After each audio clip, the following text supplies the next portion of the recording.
नमस्कार दोस्तों, आज की तारीख है 6 फरवरी 2021 और हम डिस्कस करने जा रहे हैं आज का डेली 30। आज के डेली 30 में जो टॉपिक हमको डिस्कस करना है वो टॉपिक है पर्यावरण से रिलेटेड। पर्यावरण में प्रदूषण की चर्चा पहले भी हमने की थी। आज भी कुछ प्रश्न उस पर हम देखेंगे। ऐसा टॉपिक है जो प्रश्न लगातार पूछे जाते हैं और केवल प्रदूषण ही नहीं वरन इसमें और भी चीजें हम देख लेंगे साथ में, है ना। जैसे पहला ही प्रश्न है और 10 प्रश्न हम करेंट अफेयर के बीच में डिस्कस करेंगे। इसके पहले मैं आपको बताना चाहता हूं, जिन लोगों को यूपी पीसीएस का एग्जाम देना है उनके लिए क्वालिटी इंप्रूवमेंट प्रोग्राम हमने लॉन्च किया है। 12 तारीख से वो स्टार्ट हो जाएगा। Notes, test series, guidance videos सहित वो प्रोग्राम है। जिनको बिल्कुल सीरियसली तैयारी करनी है वो उसमें प्रतिभाग कर सकते हैं। बहुत कम फीस उसकी रखी गई है और प्रारंभिक सीटों के लिए, उसके बाद में वो बढ़ जाएगी। तो आप अगर उसमें रुचि लेते हैं तो ये हमारी टीम की तरफ से मैसेज है, आप उसमें एनरोलमेंट करा सकते हैं। चलिए शुरू करते हैं और लेते हैं पहला प्रश्न। गंगा डॉल्फिन राष्ट्रीय जलीय जीव जो है केवल स्वच्छ जलीय आवास में जीवित रह सकती है। पहला बिल्कुल सही है। कानपुर में डॉल्फिन अभ्यारण्य बनाया गया है। दूसरा स्टेटमेंट गलत है। गंगा डॉल्फिन जो है ये स्वच्छ जलीय आवास में ही जिंदा रहती है, लेकिन ये जो बना है ये भागलपुर में बना है ना। इसके संरक्षण के लिए डॉल्फिन अभ्यारण्य कहां पर बना है? भागलपुर में। तो इसका पहला सही है, दूसरा गलत है। वैश्विक जलवायु परिवर्तन में कमी लाने हेतु कार्बन डाइऑक्साइड या कार्बन के अन्य रूपों को ग्रहण कर उन्हें लंबे समय तक संग्रहित करके रखना क्या कहलाता है? वैश्विक जलवायु परिवर्तन में कमी अगर लाना है तो कार्बन डाइऑक्साइड या कार्बन को क्या किया जाता है? लंबे समय तक संग्रहित करके रख दिया जाता है। तो ये चीज क्या कहलाती है, ये आपसे पूछा जा रहा है। तो इसको कैप्चरिंग कहते हैं या टैक्स कहते हैं या क्रेडिट कहते हैं या विकास युक्ति? अपना उत्तर दीजिए। और इस प्रश्न का सही उत्तर है, इसको कहते हैं कार्बन कैप्चरिंग, कैप्चर कर लेना। जो कार्बन डाइऑक्साइड है या कार्बन के जो अन्य रूप हैं उनको लंबे समय तक ग्रहण करके संग्रहित करके रख दिया जाता है, तो इसको कार्बन कैप्चरिंग कहा जाता है। अगला प्रश्न, उत्तर देने की कोशिश किया कीजिए, वीडियो को पॉज करिए, उत्तर दीजिए। कार्बन क्रेडिट एक व्यापार योग्य प्रमाण पत्र या आज्ञा है। Carbon credit is a tradable certificate और ऑर्डर। और कार्बन टैक्स सभी देशों पर समान रूप से लगाया जाता है। क्या समान रूप से सभी देशों पर लगेगा? ये तो गलत है। अगर समान रूप से लगेगा तो पहला सही है, दूसरा गलत है। ऐसा ये कार्बन क्रेडिट जो है ये एक आज्ञा पत्र है या प्रमाण पत्र है जो धारक को 1 टन कार्बन डाइऑक्साइड या इसके वैश्विक तापन क्षमता के बराबर अन्य हरितगृह गैसों के उत्सर्जन का अधिकार देता है। और कार्बन जो टैक्स है, कार्बन टैक्स जीवाश्म ईंधनों के दहन से उत्सर्जित जो हरित गैसें हैं उन पर लगाया जाता है। और एक ऐसा टैक्स है जो एक शुल्क के रूप में हरितगृह गैसों के प्रत्येक टन के उत्सर्जन पर लगता है। तो सब पर बराबर कैसे लग जाएगा? तो पहला सही, दूसरा गलत। हरितगृह प्रभाव के बारे में असत्य कथन आपको बताना है। जलवाष्प ग्रीन हाउस गैसों के प्रभाव में वृद्धि करने वाला सबसे प्रभावी कारक है। मानव जनित कारकों में भूमंडलीय तापन हेतु कार्बन डाइऑक्साइड सर्वाधिक प्रभावी ग्रीन हाउस गैस है। मीथेन का उत्सर्जन प्राकृतिक तथा मानवजनित दोनों रूपों में होता है। Sulphur hexafluoride green house gas नहीं है। तो इसमें जो ये चौथा दिया हुआ है कि नहीं है, यही गलत है। सल्फर हेक्साफ्लोराइड भी ग्रीन हाउस गैस होती है। हाइड्रोक्लोरोकार्बन, परफ्लोरोकार्बन, सल्फर हेक्साफ्लोराइड ये सब ग्रीन हाउस गैसें हैं, ठीक है। और बाकी आप जानते हैं कि जो जलवाष्प है वो भी ग्रीन हाउस गैस है, कार्बन डाइऑक्साइड है वो भी ग्रीन हाउस गैस है। मीथेन के बारे में भी आपको पता है, नहीं पता है तो जान लीजिए कि इसका उत्सर्जन प्राकृतिक और मानवजनित दोनों तरीकों से होता है। जैसे दलदली भूमि में होता है, धान के खेत में जानवरों की जुगाली करने पे, तो ये मानवजनित माना जाता है। दोनों रूपों में ये होता है। नेक्स्ट क्वेश्चन, निम्नलिखित में से कौन सा सुमेलित नहीं है?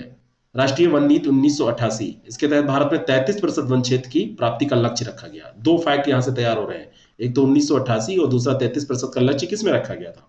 और दूसरा है ध्वनि प्रदूषण नियमन व नियंत्रण नियम 2000, राष्ट्रीय हरित अधिकरण एनजीटी की स्थापना 2003 और वन्य जीव संरक्षण नियम 1972। बताइए कौन सा इसमें गलत है? और इसमें गलत है राष्ट्रीय हरित प्राधिकरण जो है इसकी स्थापना 2003 में नहीं, इसकी स्थापना 2010 के अक्टूबर में हुई थी, ठीक है। अधिनियम एक बनाया गया था, ध्वनि प्रदूषण नियमन एवं नियंत्रण अधिनियम 2000। तो पर्यावरण के अधिकारों की सुरक्षा में पर्यावरण संबंधी कानून के प्रभावी कार्यान्वयन के लिए अक्टूबर 2010 में इसी के तहत राष्ट्रीय हरित प्राधिकरण, ये हरिता जगह जगह लिख गया है गलती से, इसकी स्थापना की गई थी। अगला जो प्रश्न है, भारत में ध्वनि प्रदूषण से संबंधित मानकों का निर्धारण कौन करता है? और ये प्रश्न पहले भी हम कर चुके हैं। ध्वनि प्रदूषण से संबंधित मानकों का निर्धारण कौन करता है? प्रदूषण नियंत्रण बोर्ड, केंद्रीय प्रदूषण नियंत्रण बोर्ड, प्रदूषण नियंत्रण संगठन या ध्वनि प्रदूषण संगठन?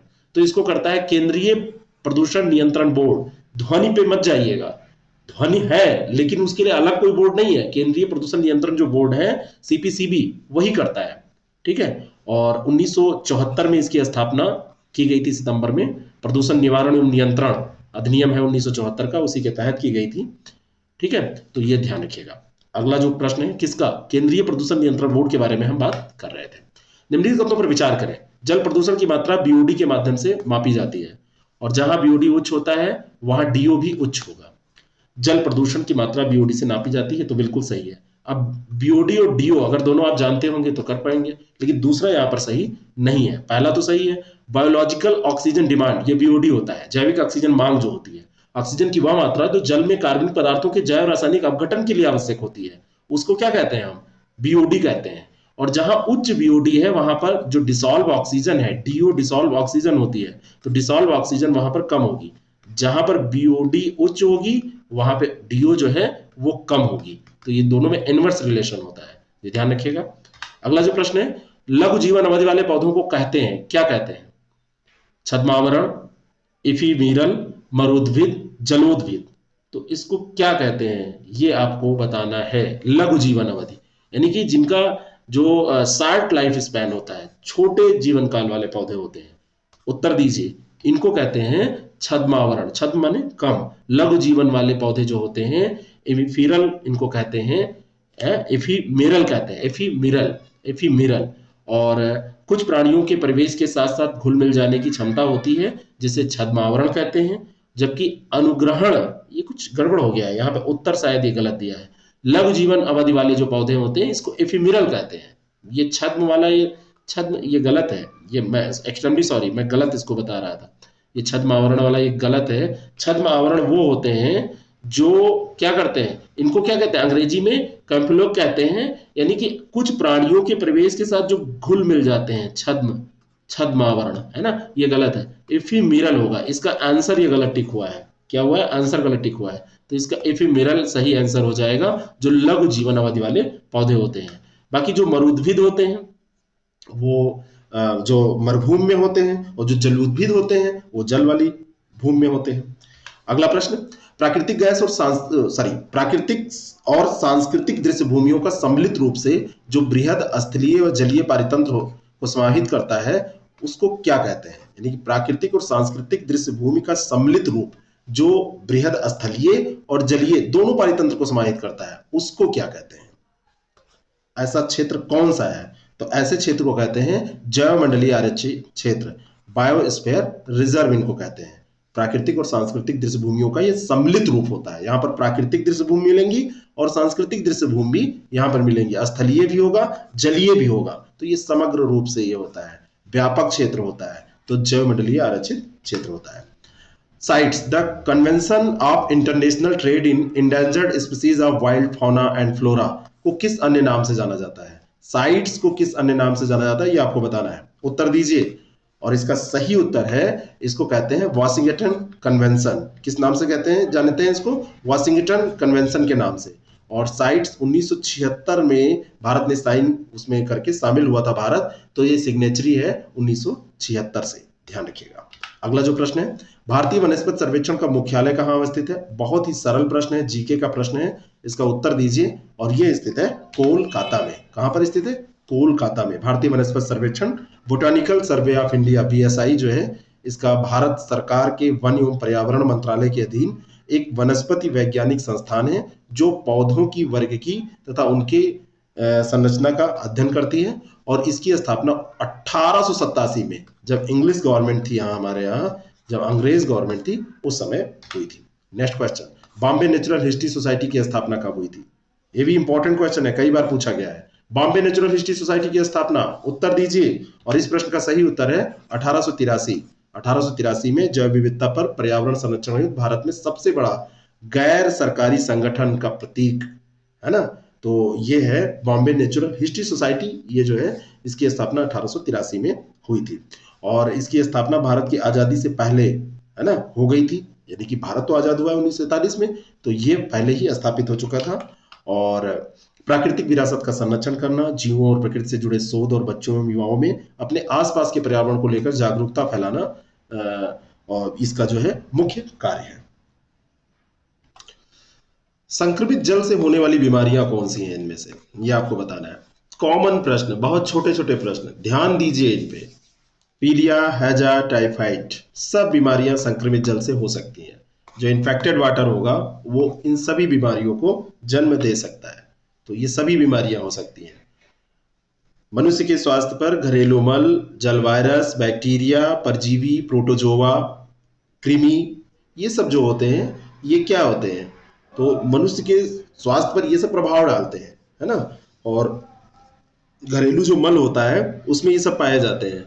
और संक्रमित जल से जो होने वाली बीमारियां हैं वो पीलिया, हैजा, टाइफाइड, अमीबी, अतिसार, ये सब हो जाती हैं। तो थोड़ा सा पानी वानी का ध्यान रखा करिए, साफ सुथरा पानी का प्रयोग किया कीजिए। अगला प्रश्न है, कौन सी गैस मानवों एवं अन्य प्राणियों के फेफड़ों में गंभीर हानि पहुंचा सकती है ना। जो फेफड़े हैं उनको जो नुकसान पहुंचाने वाली गैस है, कौन सी गैस है? Carbon dioxide, sulphur dioxide, carbon monoxide, निम्नलिखित में से कौन, मतलब उपयुक्त में से कोई नहीं, इनमें से कोई नहीं। अपना उत्तर दीजिए। और इस प्रश्न का सही उत्तर है सल्फर डाइऑक्साइड। सल्फर डाइऑक्साइड में सर्वाधिक हानिकारक प्रभाव होते हैं क्योंकि ये मानव और अन्य प्राणियों के फेफड़ों को नुकसान पहुंचाती है। और इसमें रंग रोगन और धातुओं का संचारण तथा प्राणियों और पौधों को क्षति पहुंचाकर उनकी मृत्यु तक कर देने की क्षमता होती है। तो ये ध्यान रखिएगा। अगला जो प्रश्न है, कार्बन मोनोऑक्साइड का उत्पादक स्रोत क्या है? कार्बन मोनोऑक्साइड का उत्पादक स्रोत क्या है? कोयला, तेल, लकड़ी, उपयुक्त सभी। कहां से निकलती है कार्बन मोनोऑक्साइड? उत्पादन कहां से होता है? तो कार्बन मोनोऑक्साइड का जो सोर्स होता है ये सभी है। ये कोयले से भी निकल सकती है, लकड़ी के जलाने से निकल सकती है, तेल, केरोसिन, गैसोलीन, प्रोपेन, सबसे निकल सकती है।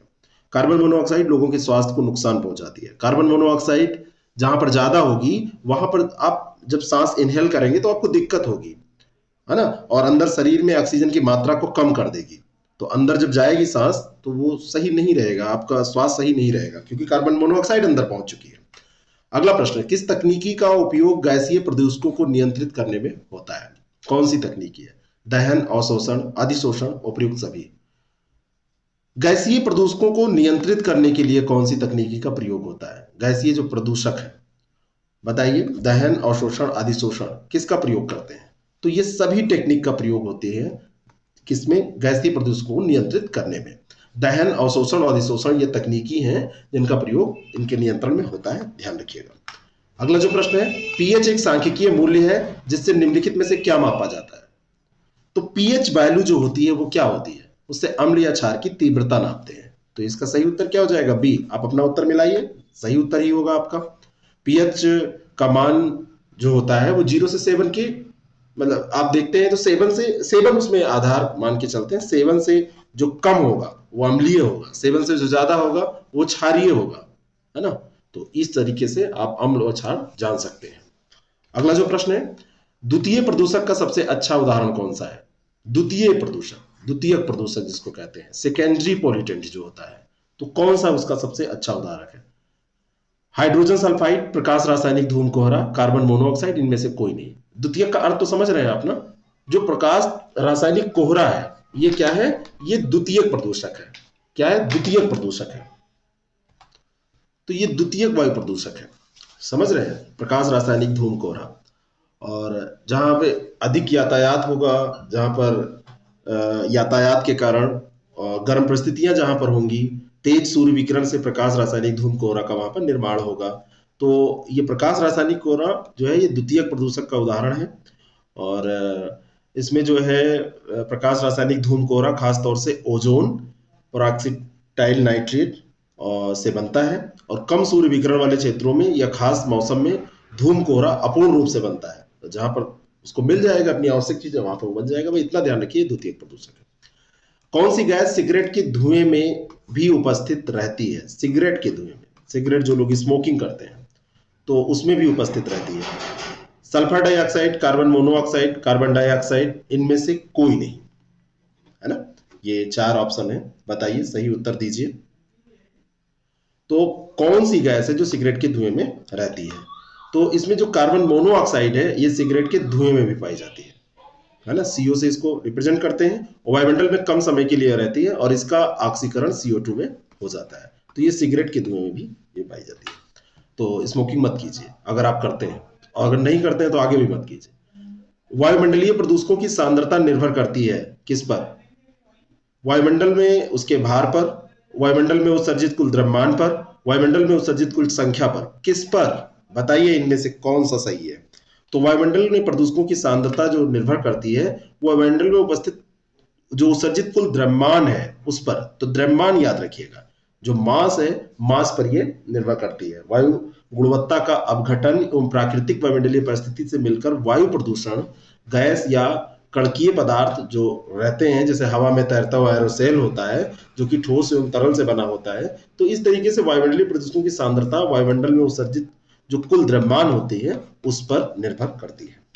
अगला प्रश्न है करंट अफेयर का। 10 प्रश्न करंट अफेयर के देखेंगे। हाल ही में किस देश ने परमाणु सक्षम सतह से सतह पर मार करने वाली बैलिस्टिक मिसाइल गजनवी का सफल परीक्षण किया? तो गजनवी है, बताइए किसकी? ईरान, पाकिस्तान, ईरान, इराक और उत्तर कोरिया। मैंने आपको कई बार ये कॉन्सेप्ट बताया। गजनवी जो नाम होता है वो सीरीज है पाकिस्तान की, और पाकिस्तान ने ही किया है। ये बैलिस्टिक मिसाइल है, सतह से सतह पर मार करने वाली है। 290 किलोमीटर की सीमा तक ये मार कर सकती है। और 20 जनवरी 2021 को पाकिस्तान ने ये बैलिस्टिक मिसाइल शाहीन थर्ड का भी परीक्षण किया था। तो शाहीन, गजनवी, ये सब उसी के नाम है पाकिस्तान की मिसाइल के। अगला प्रश्न है स्क्वायर किलोमीटर एरे ऑब्जर्वेटरी के बारे में बताना है कि कौन सा इसमें सत्य है। तो जो ये square kilometre array observatory SKAO, ये रेडियो खगोल विज्ञान को समर्पित एक नया अंतर सरकारी संगठन है और इसका मुख्यालय पेरिस में स्थित है। तो ये पहला तो सही है, लेकिन इसका जो मुख्यालय है वो मुख्यालय पेरिस में नहीं है, इसका मुख्यालय ब्रिटेन में स्थित है ना। और ये इसमें ऑस्ट्रेलिया, कनाडा, चीन, भारत, इटली, न्यूजीलैंड, दक्षिण अफ्रीका, स्वीडन, नीदरलैंड और यूके ये सब शामिल है। 4 फरवरी को अपनी पहली बैठक अभी हुई है स्क्वायर किलोमीटर एरे ऑब्जर्वेटरी परिषद की।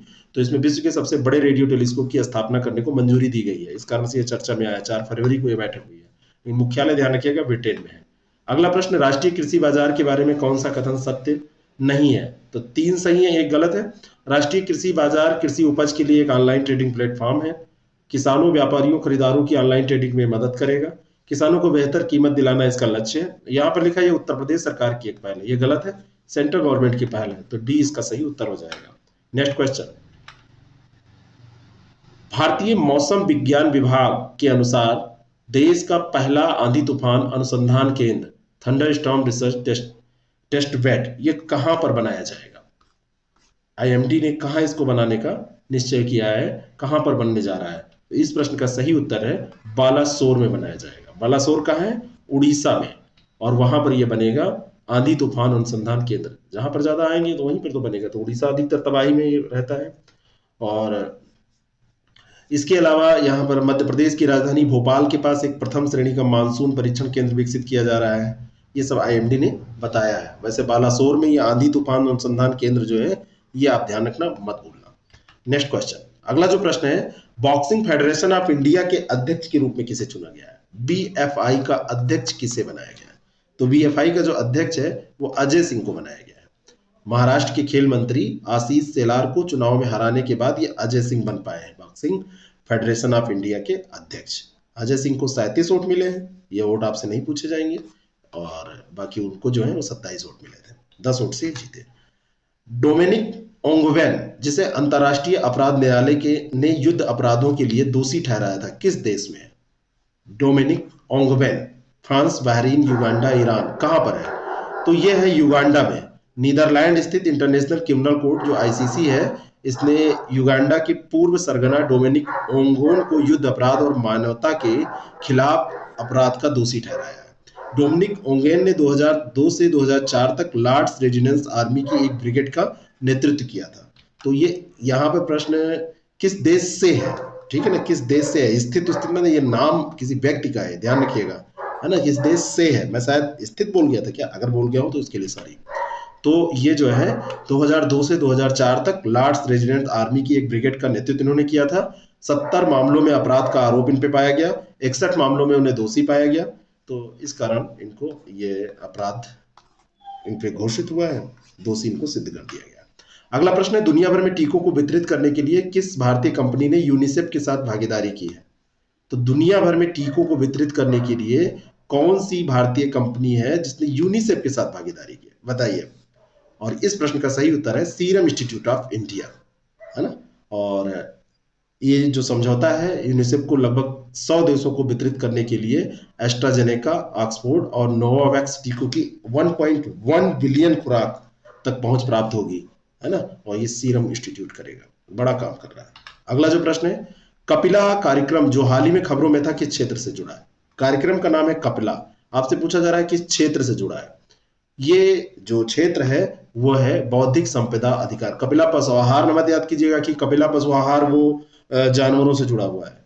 तो अभी जो हमारे शिक्षा मंत्री हैं निशंक जी, रमेश पोखरियाल, तो उन्होंने बौद्धिक संपदा साक्षरता और जागरूकता अभियान के लिए Kapila Kalam program for intellectual property literacy and awareness इसकी शुरुआत की है। उच्च शिक्षण संस्थानों के छात्रों को अपने आविष्कार को पेटेंट कराने के लिए आवेदन प्रक्रिया की प्रणाली के बारे में इससे जानकारी मिलेगी और ये बौद्धिक संपदा अधिकारों के बारे में जागरूकता प्रदान करेगा। तो जो ये कपिला है ये ध्यान रखिएगा, बौद्धिक संपदा अधिकारों से रिलेटेड है। नेक्स्ट क्वेश्चन, केंद्रीय सुरक्षा परिषद किस केंद्रीय मंत्रालय द्वारा स्थापित की गई थी?